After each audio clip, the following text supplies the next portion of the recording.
거룩하신 하나님 아버지, 감사합니다. 하나님께 정한 시간 주님 앞에 주의 백성들 이렇게 모여 찬양과 경배를 드리고 예배하는 복된 자리로 인도해 주셔서 감사합니다. 주의 영광이 영원히 높임을 받길 원하오며 신령과 진정으로 드리는 우리의 예배를 기쁘게 받아 주시옵소서. 아버지, 지난 한 주간 세상을 살면서 저희의 나약함과 게으름으로 나태해진 우리의 신앙을 이 시간 회개합니다.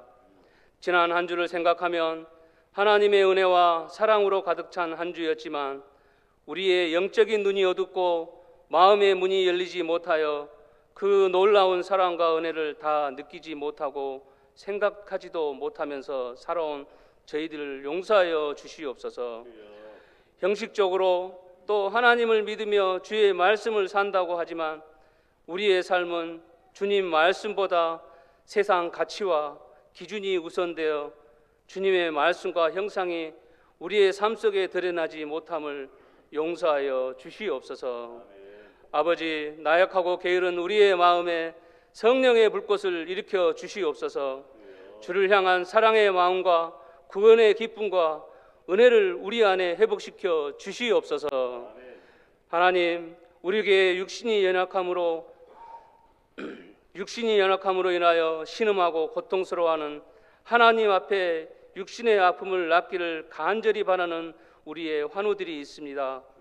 아버지, 그들의 아픔과 고통을 누구보다 주님께서 잘 아실 거라 믿습니다. 주여, 속히 회복시켜 주시고 치유하여 주시고 일으켜 주시옵소서. 하나님, 그들의 마음을 붙들어 주시고 한순간 한순간 하나님께서 온전히 육체와 마음을 회복시키는 것을 기억하고 믿음 잃지 않고 하나님 앞에 나아갈 수 있도록 인도하여 주시옵소서. 오후 찬양 예배는 청년의 헌신 예배가 있습니다. 청년기에 여호와를 기억하고 돌아와 주의 사람으로 살라고 하신 성경 말씀대로 청년들이 주께로 돌아와 믿음과 깨달음으로 헌신 예배를 드릴 수 있도록 인도하여 주시옵소서.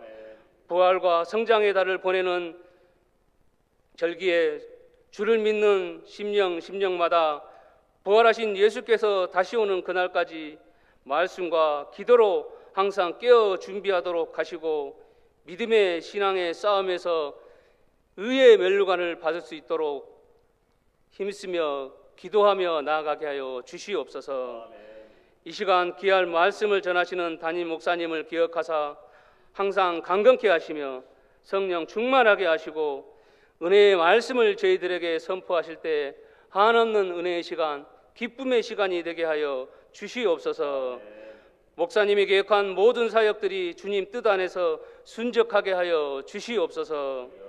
예배를 돕는 손길마다 복의 복을 더하여 주시옵고 호산나 찬양대가 준비한 찬양을 기쁘게 받아 주시옵소서.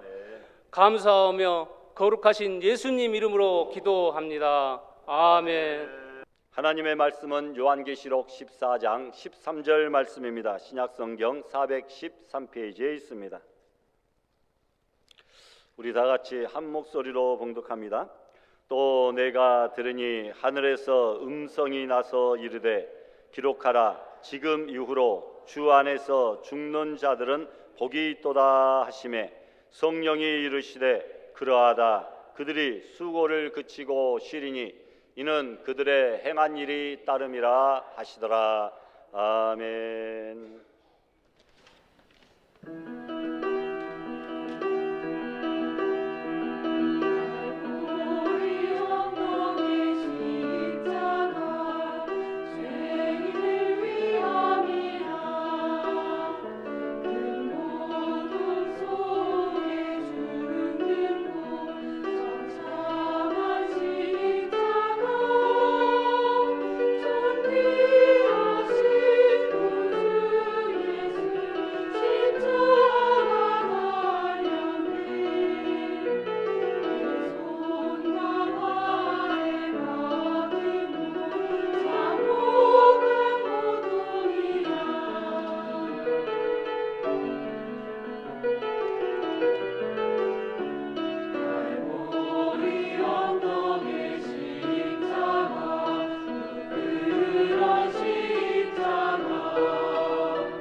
할렐루야, 할렐루야, 아멘. 감사합니다. 우리 장혜민 자매님 임명받고 오늘 처음 또 같이 봉사하셨네요. 감사드리고 축하합니다.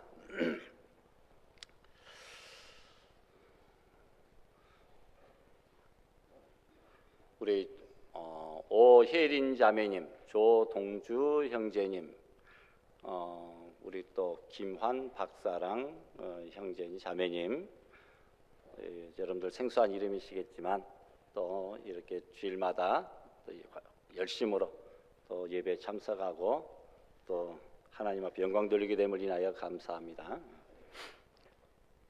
오늘 여러분들은 세상 모든 많은 사람들이 걸어가는 그 넓은 길, 편안한 길, 그러나 죄악의 길, 그 길 선택하지 아니하고 비록 좁은 길, 협착한 길, 피곤하지만 또 고통의 길일 수도 있지만 그러나 이 진리의 길, 좁은 길을 걸어서 주님 앞에 나와 이 예배드리는 복된 자리에 참여하게 된 것을 주님의 이름으로 축복합니다. 환영합니다. 우리 기독교가 우리나라에 전해진 지 100년 넘었습니다. 우리나라는 짧은 기독교의 역사를 가졌지만 너무나도 많은 훌륭한 믿음의 선조들을 둔 축복받은 나라라고 아니할 수가 없을 것입니다. 참으로 많은 선교사들이 어떻게 보면 상관도 없는 이 나라에 발을 디디고 무수한 고난과 피를 흘리며 복음의 씨를 뿌렸고 또 그 열매들로 많은 선조들이 신앙을 가지고 그 어려운 시기 속에서도 그 신앙을 지키고 전하려고 노력하였던 모습들을 우리가 4월 달에 십자가 유산 설교 시리즈를 통하여 신앙 선진들의 그 아름다운 믿음의 유산들을 살펴보게 되었습니다.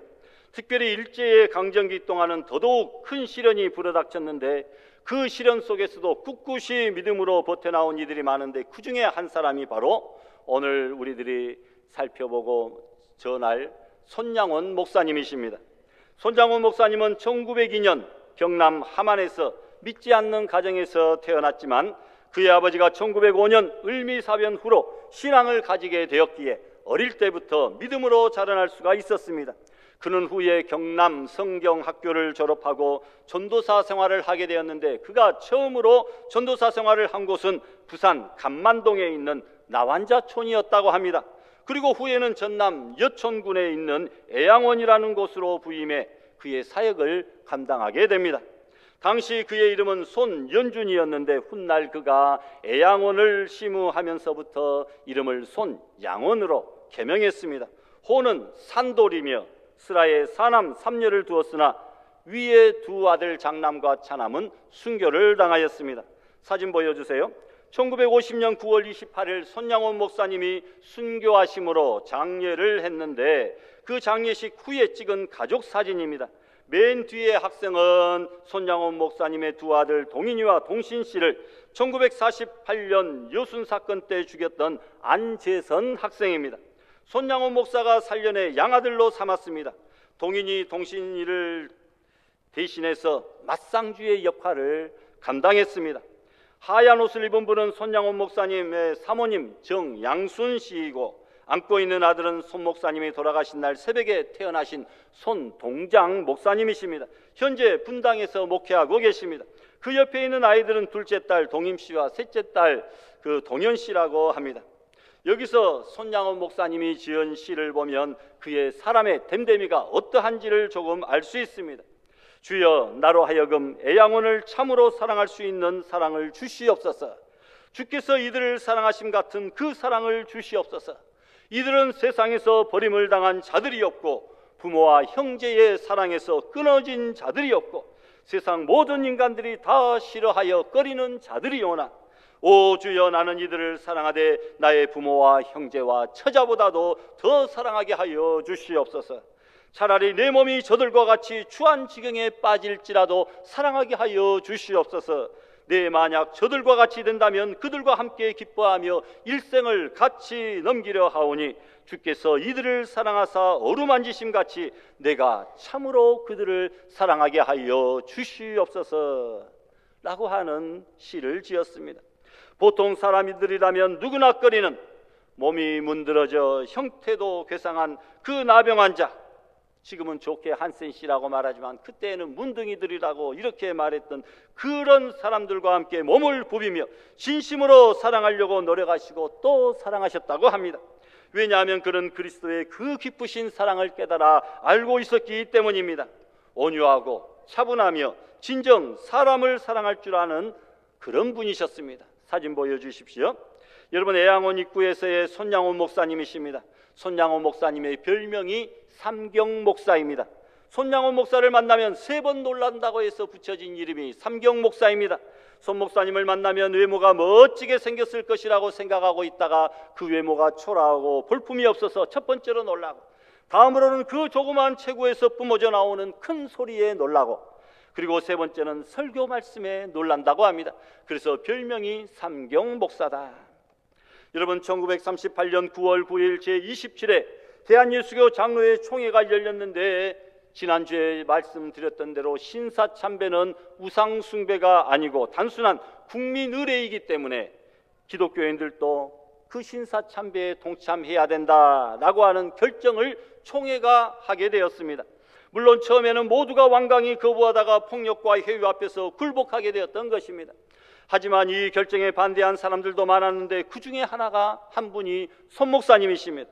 그는 경남 지역을 돌아다니며 신사참배는 우상을 섬기는 것이고 하나님의 10계명, 1계명, 2계명을 어기는 것이니 안 된다고 단호하게 설교하며 다니시다가 1년 뒤에 일본 경찰들에게 붙잡혀서 옥고를 치르게 됩니다. 옥중에서 추위와 배고픔과 또 고문에 시달리면서도 그는 그의 하나님 앞에서의 신앙을 지키려고 노력하였습니다. 그가 옥중에서 쓴 수필의 대목을 살펴보면 이 투철한 신앙의 모습을 살펴보게 됩니다. 하늘에 어찌 2해가 있을 수 있으며 일국에 2 임금이 있을 수 있으랴. 우주의 주인공이 어떻게 둘 되겠으며 십자가의 도 외에 구원이 또 어디 있으랴.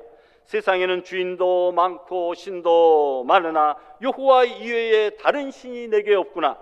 석가도 유명하고 공자도 대성이나 오직 내 구주는 홀로 예수뿐이니 내 어찌 2 신을 섬길 수 있으며 예수님 이외에 속죄가 있을 수 있으랴. 이 신을 위하여는 아까울 것 무엇이며 이 주님을 버리고서 내가 어디를 가오리까? 라고 하는 수필을 썼던 것입니다.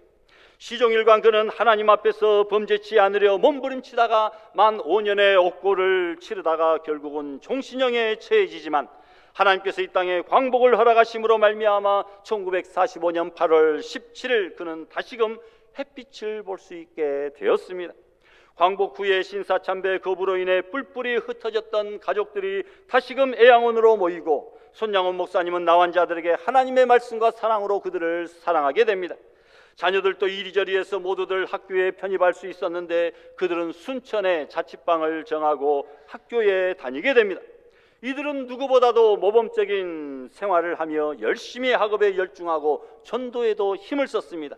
하지만 아직 이 가족에게 남은 시련이 있었으니 그것은 바로 1948년 10월에 일어난 여순 사건이 바로 그것입니다.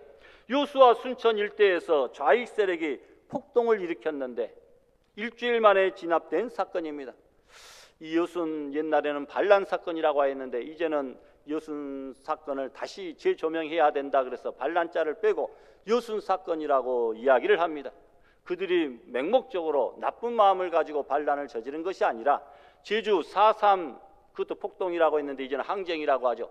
4.3 항쟁을 진압하기 위하여 국방경비대 16년대인가요? 이 경비대를 거기에 파송하려고 했는데 같은 동포끼리 총칼을 겨눌 수 없다 해가지고 국군이 또 좌익계를 중심으로 그 모든 것들을 거부하고 반란을 일으켰다라고 이야기해야 되는데 지금은 여순 사건이라 이렇게 지칭을 하고 있습니다. 여러분, 그 사건에서 손양호 목사의 첫째 아들 동신과 동인이 순교를 당하게 됩니다. 여순 사건 때 당시 안재선이라는 좌익계 학생이 친미 예수쟁이라고 하는 이유로 그의 2 아들 손동인과 손동신을 총살하였습니다. 2 아들도 아버지와 같이 절개 있는 신앙인으로 죽는 순간까지 하나님을 저버리지 않았을 뿐더러 그를 죽이려는 많은 학생들에게 하나님을 전했다고 합니다. 이 사실을 접해 들은 애양원 모든 가족들이 비통해 있으며 손양원 목사님 역시 충격과 고통에 쌓여 정신을 못 차리고 있었는데, 그때 당시 애양원의 부흥 강사로 온 이인재 전도사가 손양원 목사님의 어깨를 치며 호통을 칩니다. 손 목사 정신 차리시오. 우리는 과거에 감옥에서 순교하기를 원했으나 하나님께서는 우리의 순교를 허락하지 않으셨소. 오늘 젊고 아름다운 두 아들을 순교의 제물로 바친 것이 그리도 아깝소. 슬퍼하기만 할 일이 아니요 더 좋은 천국 갔으니 오히려 기뻐해야 할 일 아니요. 이 말을 듣고 손 목사는 다시금 정신을 차리고 이 사실을 담담히 받아들이며 9가지 감사문을 씁니다. 첫째, 나 같은 죄인의 혈통에서 순교의 자식들이 나오게 하셨으니 하나님 감사합니다. 둘째, 허다한 많은 성도들 중에 어찌 이런 보배들을 주께서 하필 내게 맡겨주셨는지 주께 감사합니다. 셋째, 삼남 삼녀 중에서도 가장 아름다운 두 아들 장자와 차자를 바치게 된 나의 축복을 하나님께 감사합니다. 넷째, 한 아들의 순교도 귀하다 하거늘 하물며 두 아들의 순교리요 하나님 감사합니다.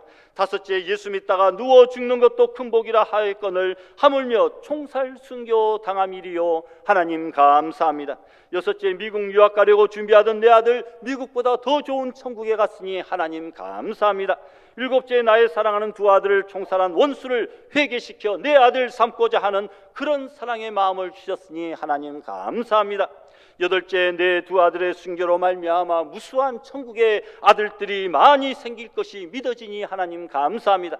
아홉째, 이 같은 역경 속에서 이상 8가지 진리와 하나님의 사랑을 찾는 기쁜 마음, 여유 있는 믿음을 주신 우리 주 예수 그리스도께 감사합니다 라고 하는 귀한 감사문을 드렸습니다. 이웃순 사건이 일어난 지 일주일 후에 좌익 세력은 모두 진압되었고 손 목사님의 두 아들을 살해한 학생도 잡히게 됩니다. 이 소식을 들은 손 목사님은 아들의 영결식에서 기도했던 9가지의 감사문 중에 7번째 그 감사를 이행하기 위해서 아들을 죽인 그 공산당원이었던 안재선이 체포되어 사형을 기다리고 있는 것을 알게 되고 안재선을 용서해 줄 것을 요구하며 또 구타를 금하게 하고 그 사람을 자신의 아들로 삼겠다고 하며 적극적으로 구명활동을 하여 결국은 그를 살려내 자신의 아들로 입적하여 가족으로 함께 살도록 하며 예수님 믿게 하려고 부흥회를 갈 때마다 그를 데리고 다녔다고 합니다. 손 목사님은 당시에 뛰어난 이름난 부흥 강사였습니다. 부흥회를 인도할 때마다 먼저 이것을 읽었다고 합니다. 나의 부흥회 시에 먼저 이것을 읽을 것. 첫째, 하나님의 지능을 의지하고 나의 지를 의지하지 말 것.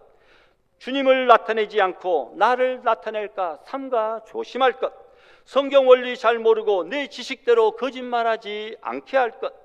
간증 시에 침소봉대하여 거짓말되지 않게 할 것. 나도 못 행하는 것을 남에게 무거운 짐 지우게 말 것. 내 한마디의 말에 청중 생명에 생사 좌우 관계가 있음을 깊이 알고 말에 조심도 열심도 충성도 다할 것. 이 한 시간의 성경 말씀 한마디에 일령 사람의 영혼이 생사 좌우되는 것을 잘 생각한다. 지옥에서 끌어올리기도 하고 끌어내리기도 한다라는 것이죠. 8번째, 음식과 물질에도 크게 주의할 것. 주님 대신 받는 대접이니 내가 대접받을 자격 있나 살피라. 배 위에 입맛에 취해 먹지 말고 일하기 위해 먹으라. 그리고 물질 선물에는 하등의 관심을 두지 말라. 이런 마음으로 주님의 복음을 전했으니 얼마나 그 말씀이 진실되고 은혜로웠겠습니까?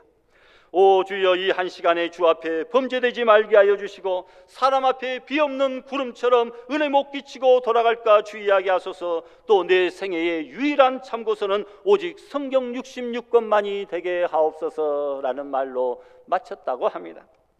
여러분, 1950년 6.25가 발발된 지 3개월도 되지 않아서 공산군들이 애양원에게까지 영향을 끼치게 됩니다.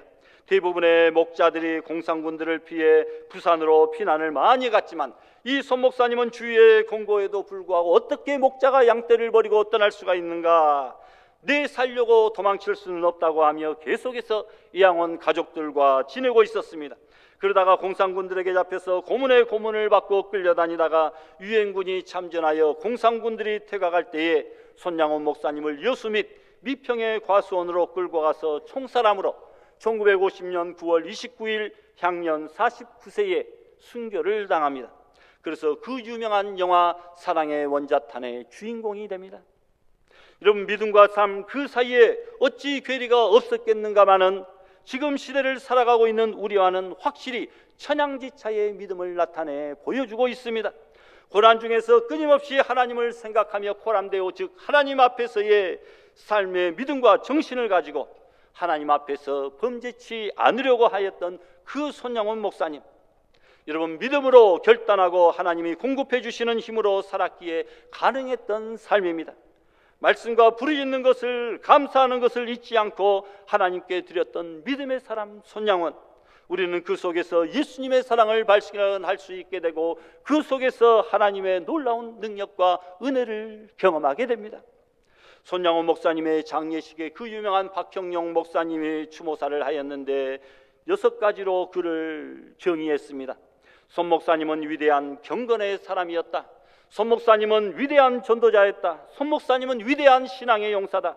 손 목사님은 나 환자의 위대한 친구였다. 손 목사님은 원수를 사랑한 위대한 사람이었다. 손 목사님은 의의 면류관을 쓰신 위대한 순교자시다.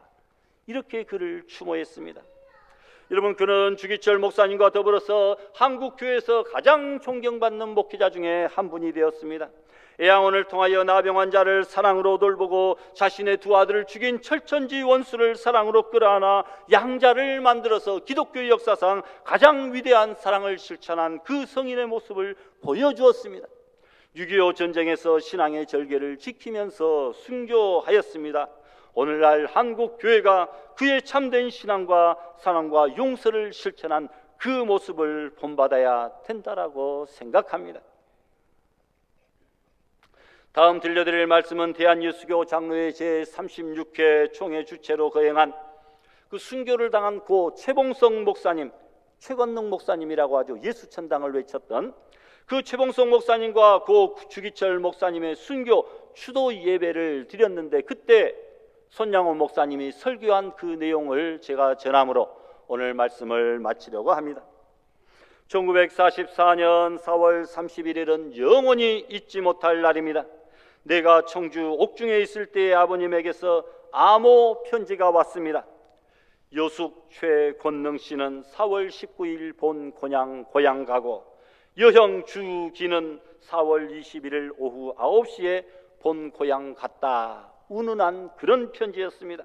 고 최봉성 목사님과 고 주기철 목사님이 별세하신 내용의 암호 편지였습니다. 이 편지를 받고 부모나 자녀가 별세했다는 소식보다도 더 슬퍼서 30일 동안 잘 먹지도 못하고 자지도 못하고 애곡하였습니다. 곁에 사람들이 친구를 이같이 사랑하였는가 하였지만 나는 위대한 지도자를 잃은 우리 조선교회를 생각한 것이었습니다. 그들을 추모하는 이 밤 새삼스럽게 내 마음이 뜨거워집니다. 계시록 14장 13절에 자금 이후로 주 안에서 죽는 자들은 복이 있도다 하였으니 그 자취와 그 피 떨어진 이 강산이 복되고 소망이 많습니다. 내가 이 지구를 바라보니 큰 무덤과 같이 보입니다. 과거 수많은 사람들의 죽은 무덤이 이 지구 속에 묻혔습니다. 세계 통계상으로 보면 1초 동안에 한 사람 반씩 죽는다고 하니 인간 6,000년 동안에 묻힌 무덤이 얼마나 많으랴. 나도 죽어서 땅속에 묻힌 해골들에게 물을 수 있다면 즉 너희들은 무엇하다가 죽었는가 물어보고 싶습니다. 그러면 여러 가지 대답이 있을 것입니다. 혹은 나는 복통으로, 혹은 나는 두통으로, 나는 전쟁으로 죽었다 하겠지만 순교자 스데반의 뒤를 이은 최봉성 목사님, 주기철 목사님께서는 우리는 예수를 위하여 피 흘리고 왔다 하실 것입니다. 우리도 이 밤에 그들의 뒤를 이을 준비가 되기를 바랍니다. 사람의 살고 죽는 목적은 천태만상이겠지만 이들을 종합하면 5가지로 나눌 수가 있습니다.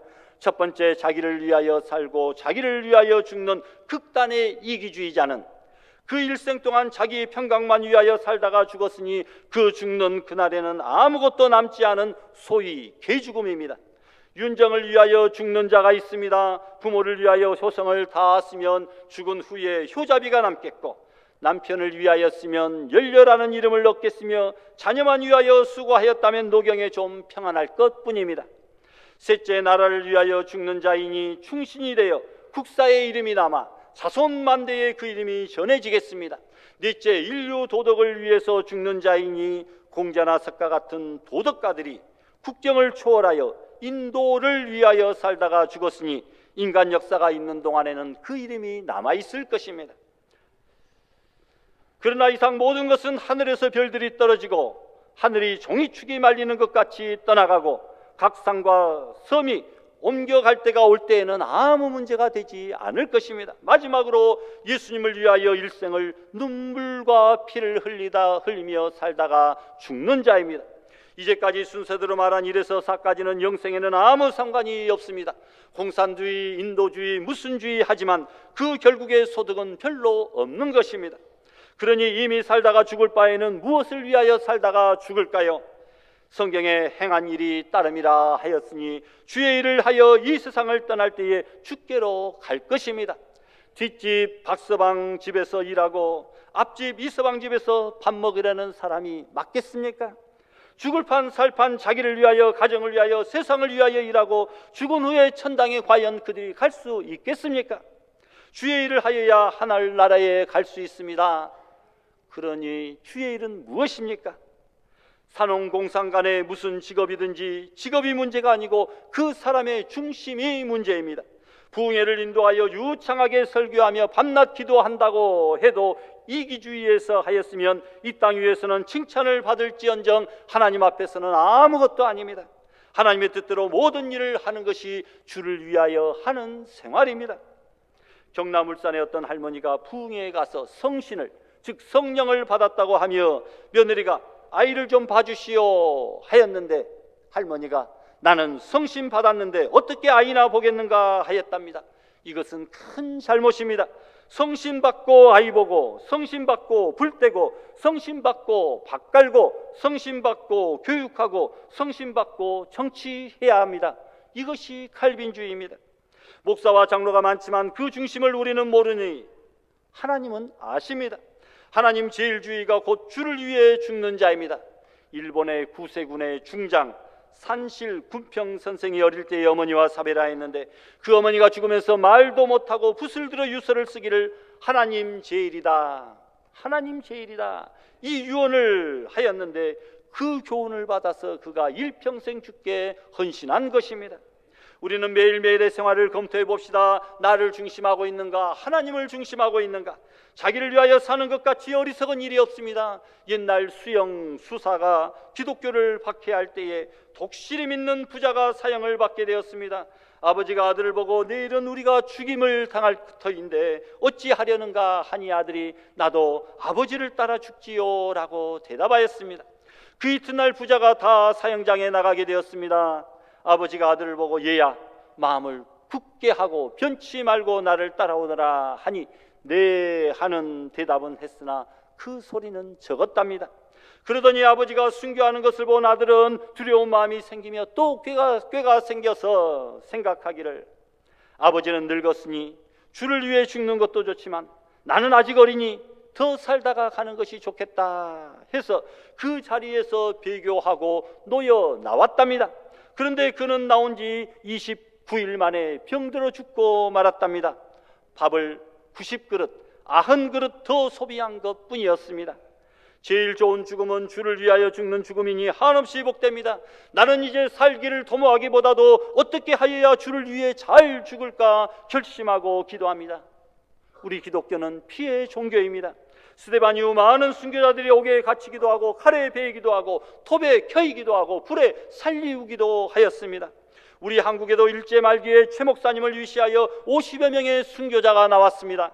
나는 오늘 밤에 어떤 조직적인 설교를 하려고 하지 않고 우리도 그들이 흘린 땀 쏟은 피의 길을 가자고 말하는 것뿐입니다.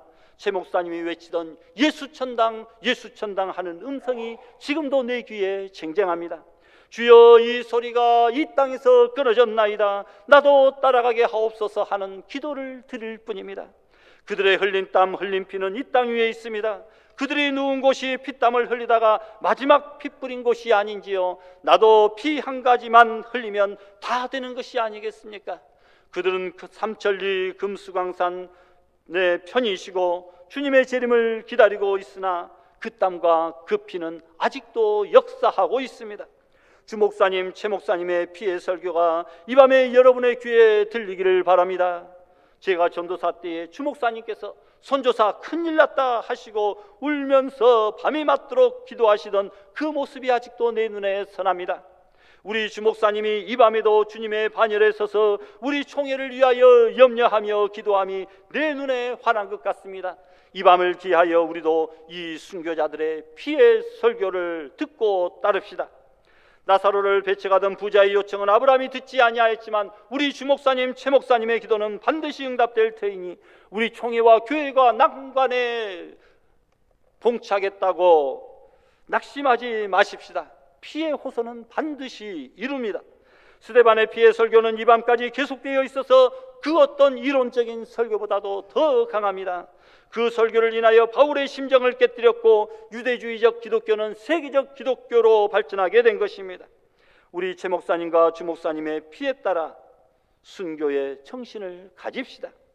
순교한 스데반이나 야고보 같은 이들이 귀하지만 순교 정신 가졌던 백발의 요한 사도도 귀하였습니다. 깨끗한 죽음, 귀한 죽음으로 죽으려면 평소에 깨끗하고 아름다운 생활이 따라야 됩니다. 주님께서 다 이루었다는 그 한마디 하시기 위하여 3년간의 준비가 있었던 것입니다. 잘 죽고 싶으냐? 생활을 잘 하십시오. 주 목사님은 평상시에 내가 아무래도 이 문제로 죽을 수밖에 없다 하면서 순교의 각오를 하고 계셨습니다. 갑자기 순교자가 되는 법이 없습니다. 잘 준비해야 되는 법입니다. 앞서간 순교자들이 우리를 보고 있으니 말만 하지 말고 우리도 실천에 옮기십시다. 먹고 마시는 것을 주를 위해서 하고 나나 다른 인간을 위해서 하지 맙시다. 주만 높이다가 죽는 자가 되십시다. 말씀하시기를 자금 이후로 주 안에서 죽는 자들은 복이 있도다 하셨습니다. 할렐루야. 우리 주신 말씀 생각하시면서 우리 신앙의 선진들의 아름다운 순교의 피가 우리 초대교회의 부흥을 이루었고 오늘날의 이 아름다운 신앙의 자유를 가져오게 되었음을 다시 한번 생각하며 우리뿐만 아니라 우리 남은 후손들에게까지 이 아름다운 기독교의 부흥의 아름다운 물결들이 흘러 넘쳐나갈 수 있도록 우리 가정의 자녀들이 이 말씀과 귀한 진리 위에 온전히 세워질 수 있도록 우리도 그 믿음의 신앙의 순교자들의 뒤를 따라 걸어갈 수 있도록 우리도 다 같이 이 시간에 합심해서 결단 기도드립니다.